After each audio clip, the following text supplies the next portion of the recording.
chả nuôi chẳng hơn tới là mày sơ cái lái thì thật thuộc bị một xí đâu nị chia mày anh nhìn tị mua chẳng càng này em hiền tia anh tị tu sét lậu vàng mấy lắm gì nữa cho kinh tế bên hết chú cái hai sang tiệt chết rồi cái nhìn ăn chia nị chú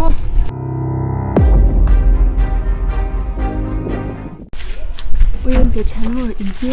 à phụ tốc thì than lâu lắc thế nắng lại he khá lạc tị đánh mấy impulse phát rồi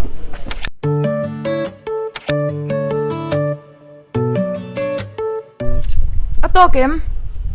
bro vây khát liệt chứ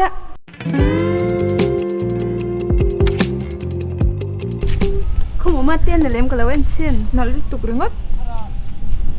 mấy bà hành nợ tập hay chú có đủ lâu blur với cái gì đòn họ cái tiếng at lại to ê mất tiền không nghe cái parsi không mua à bao nhiêu ui cái rượu hay à bao là vắng tiro kan lâu kan na mà khan zong ang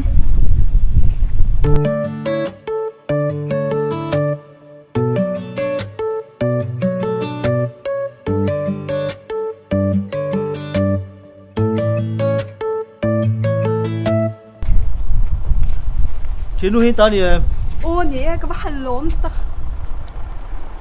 lồng thủ tê shil đó lâu mi ê cái lon tụi co Cái bộ lên.